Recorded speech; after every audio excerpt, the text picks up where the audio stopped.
Welcome back to the Secrets of the Self-Made. Today, I am thrilled to introduce you to Dr. Sheila Carroll, who is a board-certified pediatrician and obesity medicine physician.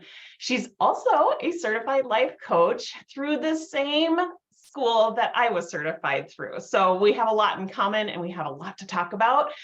Sheila is also a parent, and we're going to talk a little bit about that. What is it like to be a certified pediatrician and be a mom? Because she's got these two frameworks that I'm sure she's always working with, and the lens that she has to look through. I want to know a little bit more about that. So, Sheila, thank you so much for being here. Thank you for having me, Tracy. I'm excited to be here. Yeah. So, talk to me a little bit about when you decided to become a life coach. So how long had you been a doctor before deciding to kind of, A long on top? time. Okay. Yeah, a long time. I live in Maine. I always blame things on Maine. Like, we're kind of rural. And I feel like no one I know even knows about what life coaching is or what a life coach is. And so I didn't come across that term until until I was 50 years old, honestly, and so, but I got introduced to life coaching through a physician colleague at my hospital. She had somehow come in contact. She's OBGYN, and she had joined a program, Dr. Katrina Ubel's Weight Loss for Doctors Only program. And I kind of witnessed her transformation, both weight-wise and life-wise, and just not personality, that's the wrong way to put it, but outlook-wise, I guess. And yeah. So that inspired me to look into it for myself. I liked what I saw that person going through. And so I joined Dr. Ubel's program as well. And through that, I learned who her coach was. And then I pursued that even further to become a coach myself. Later, after I'd experienced coaching myself and seeing the transformation I underwent, well, physically and emotionally and mentally.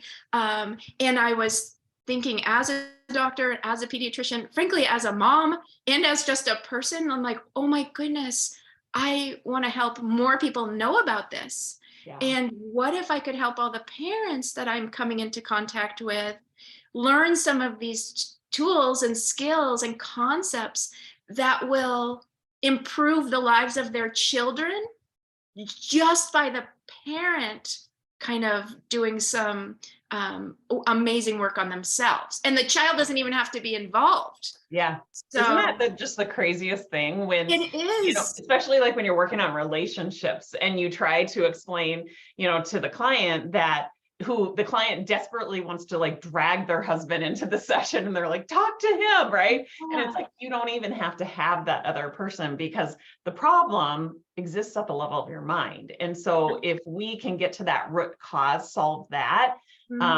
it's, oftentimes not necessary to bring the other person into it. So yeah, I find that to be fascinating as well. My physician went through my self-made mind and body program several years back, and she felt very similar to the way that you're describing, like, oh my gosh, this is that missing piece. Yeah. We aren't taught how to think growing up, and we're taught what to think. And sadly, there's so much messaging that is really like motivating people to go to extremes. They think and feel in very extreme ways, and often that is not getting them the results that they want. So learning how to think in a way that really supports the results that you decide you want to have is everything. And so I feel for you. I feel for the medical professionals out there who are so committed to helping people get the results that they want, but they are given, this toolbox that often does not include like how to think. So you guys use all these other tools, and it probably feels sometimes like you're beating your head against the wall because you can't get the results for your client because they're not solving the problem at the level of their mind. And I feel like teachers, same thing. So I just want to applaud you for being on the forefront, of course, and doing an incredible job. And now, like, seeking this one tool that really is the game changer. You could probably talk more about that. Like, what kind of results have you seen since incorporating life coaching into your practice? Well, I feel so fortunate, honestly, that I came across life coaching. It was really just by luck, to tell you the truth, because I certainly wasn't seeking it out because I didn't even know it existed. And I think a lot of doctors, when we come across this, we do put it together that this is what our patients need, and your listeners probably know the model if you've been talking about that, but like, doctors are very action line oriented. Do this, don't do that. And, the patients might leave the office being like, okay. And then they get home and they're like, but how do I get myself to do this? How do I get myself to stop doing this? And that's the missing piece. And that's what's so wonderful about the coaching aspect of things. But the glitch is, of course, that doctors don't have time to coach their patients. Frankly, a lot of doctors don't even know how to do it. Or, if you hadn't come into life coaching like I hadn't for so long, you don't even know it's a possibility. Right. And, honestly, that's one of the problems with a lot of shame people feel, and a lot of blame people put on themselves. For example, if they're carrying extra weight, or they're smoking and they can't stop, or they're doing something that they don't want to be doing, but they don't have the skills to stop. And usually as doctors, we're just like, no, just stop doing that. And it's clearly not helpful, right? Like, even though we try to be helpful, but it's just not helpful. So, and so now the big thing is, well, how do we help because doctors aren't reimbursed in the time, the hospital systems are like, you've got 15 minutes, see this patient, move on. You can't go do this work and really change somebody's life, or help them change their own life, is really what you're doing in 15 minutes, once a year, obviously. So how do you balance that? Like, do you have a practice on the side that you can offer to them that really kind of fills that gap, and then you kind of reserve the 15 minutes for the conventional doctor's visit? Yeah, I mean, sometimes, well, actually, so I have left my pediatric practice a few months ago to only exclusively coach parents of children who are struggling with extra weight, kids who are carrying extra weight. I work with their parents to help their parents work on themselves to create the healthy lifestyle that, well, frankly, the parent needs, but also the child needs to really thrive. And we focus completely on health and not on weight of the child. So it's not a weight loss program for your child. It's a healthy lifestyle. As the parent, okay, I've got so much going on. I see this happening with my child. What do I need to do? What can I do? And how can I help my child by working on myself and changing myself? Yeah. Amazing. I absolutely love that. I love that mission. So tell us, let's just kind of give you a scenario. You have a dual income family, both mom and dad work outside the home. You have, 2 kids inside the home. They're relatively active, but they tend to be more, I'm going to throw out a term and totally date myself, but they're latchkey kids. They come home from school and they're kind of left to their own, devices on what they do with the time on their hands. And parents, look up and realize, oh my gosh, my kids are overweight and not super active. this is a problem. What do I do? Let's get them into the pediatrician, or let's get them into a life coach who is also a board certified doctor. Where do you go from there? Yeah, so, this is the traditional medical approach is bring your child to the doctor and the doctor will talk to your child and be like 12-year-old, 13-year-old, 14-year-old, this is what you need to do. Stop doing this, stop. And it, honestly, it's well-intentioned and the kids, really want to do what you're asking them to do, but they don't have the skill sets.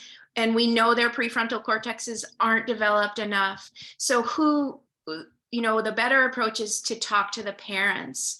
And then it becomes, okay, we got to sit down with the parents and decide on purpose the lifestyle that you want to have, because it takes effort. The current water we're all swimming in, the processed, ultra processed food environment for our kids is, well, frankly, in my opinion, it's unsafe for our kids. But we need to actually just recognize that and mitigate or minimize or change what we can in small ways to start. But the very first step is recognizing, well, what are we doing and why are we doing it? What snacks do I have at home? What foods do I have at home? Why is my child eating that way? Or what led to the problems in the first place? Right. And realizing there's benefits, the reasons why we do something, sometimes it's like, well, the good sides of it, oh, it's so easy. Oh, they like it. Oh, they feel better. Oh, it's comfort for them. It's relaxation after their stressful day. And honestly, the screen is the same thing. You can sometimes, if we're talking about this, I really feel like the screen time and food choices are very interchangeable because kids are using screens for fun and comfort and downtime as well. And if parents aren't really aware of some of the negative side effects of that, it can kind of creep up on you quickly. Yeah. And, Sheila, I really want to emphasize the fact that you recognize people are doing things because there is a payoff. It often was a coping technique that was working for them. There were benefits from it, like, ease. So processed foods or putting a child in front of a screen makes life a little easier. So there was a payoff, and you can see that you're not a bad person. It was just that you found that to be the easy way to cope with the situation. And when you really, highlight that or spotlight that, that's when you can start to feel a little bit of compassion and empathy for yourself.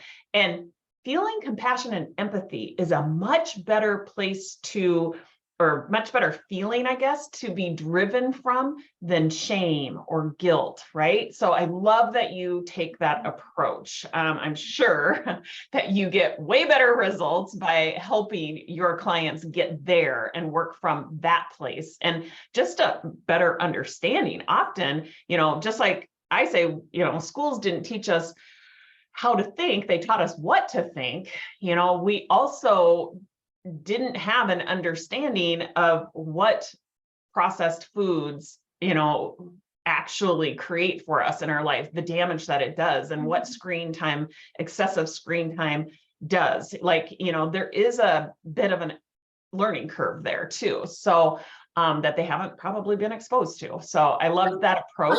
100%. And it's just that, I think Maya Angelou said, when you know better, you do better. And so when you realize like, oh, I didn't realize eating these foods with all these added sugars, and in particular, how whatever lifestyle, whatever nutrition choices you're making, how those are affecting your individual child or your individual family. And that's such a huge thing too, because we know two different kids could eat the exact same food. One will store weight more easily, gain weight more easily, and one on the outside could appear to be perfectly fine. We still know that ultra processed foods are not, great for our metabolic health. But yes, so it is, yeah, just awareness first, education. I provide lots of education for parents, and then how can we shift small things? What can we do one step at a time? Yeah, kind of those minimum baseline shifts instead of doing, the old conventional approach of a complete overhaul all at one time. Right, So those right, minimum baseline right. activities. And Sorry, and just what you said, like too, teaching the parents like the self-compassion and the only way to achieve like sustainable results, long-term results, is through the acquiring the skill set of being kind to yourself, loving yourself. yeah, And if a parent is trying to help their child change, we love our kids. We don't want to be beating them up inadvertently. We don't want to be like shaming them or harsh, so we learn that skill of self-compassion for ourselves, and we teach that to our kids so that our kids can learn that skill and use it in every aspect of their life moving forward. yeah. And that, I mean, big picture, like that's what changes the world. When we start Mm, modeling that kind of um, way of operating, it literally has this trickle down effect. It touches and has an effect on everybody around us. So yeah, that's our mission at Self Made You, is to really teach people how to think so that they have an influence not only over their results, but other people's results too. And, currently this world is really good at pointing the finger and blaming, right? Not taking any sort of responsibility for their experiences. And so we're teaching a completely different approach that, negates or extinguishes this unnecessary suffering that I see going on. mm. So But tell me, the approach you're teaching is so freeing for people, you know, right? because when you realize to think on purpose, or, teach yourself on purpose, you can set your own path and go there. And you're not just the victim of happenstance, or it's happening to me, you can Right. actually become more in control. And that's so freeing. That feeling is so wonderful for kids and adults. Yeah. So you're obviously very passionate about the work that you do.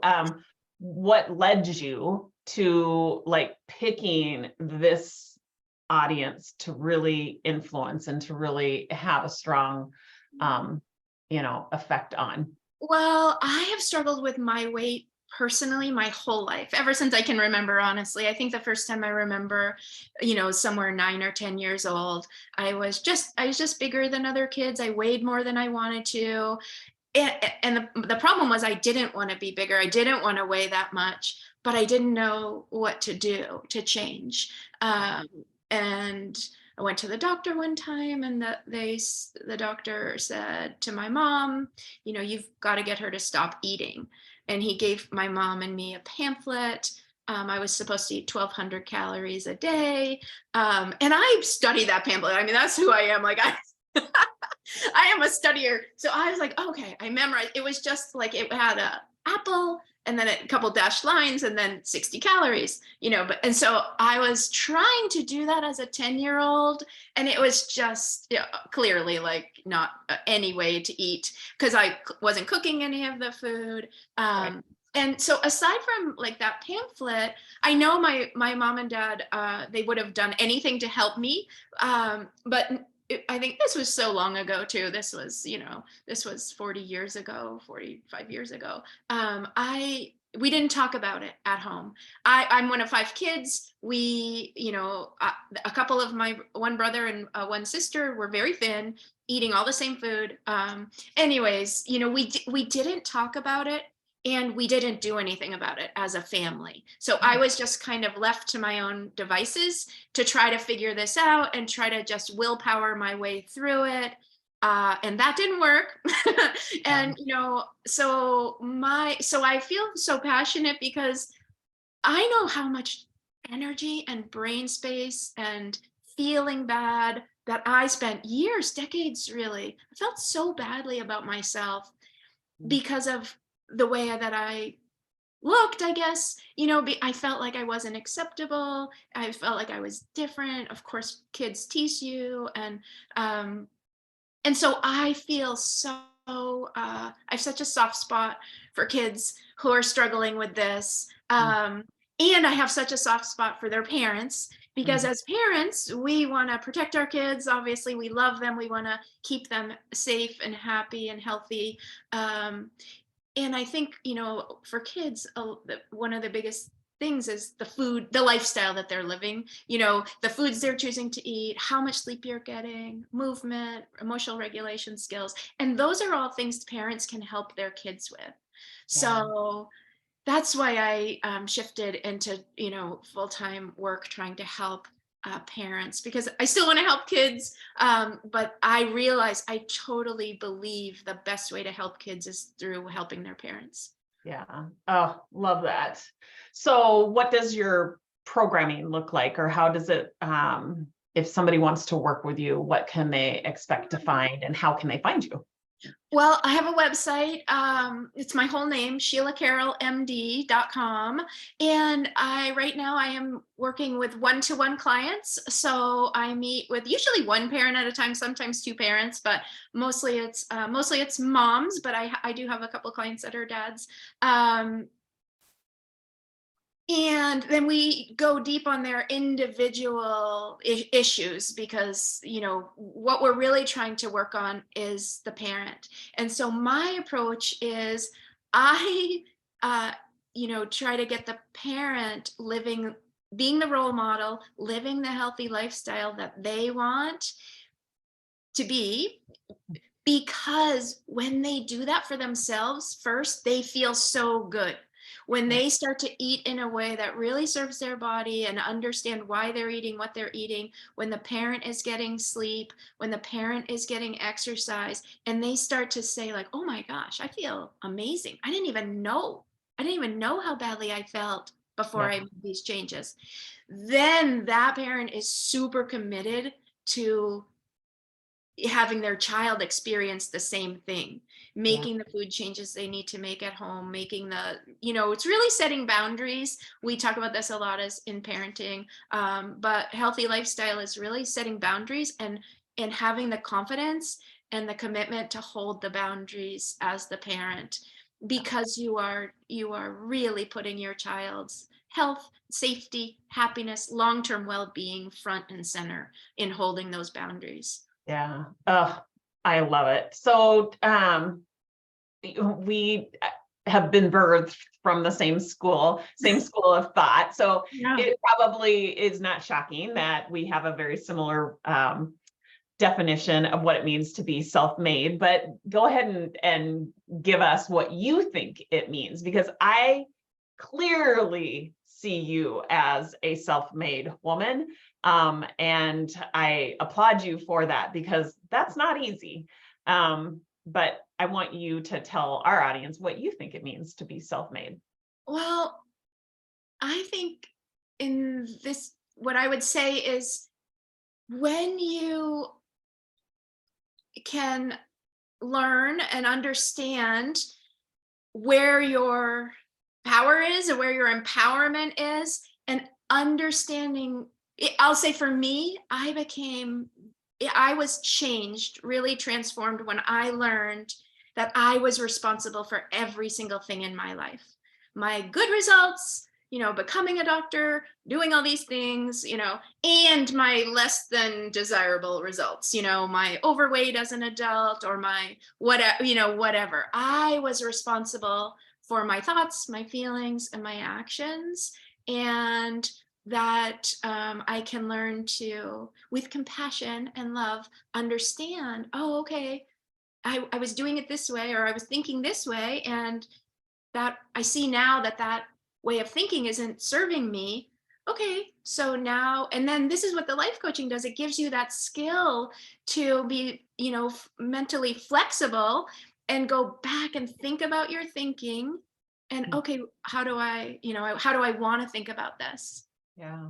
Yeah.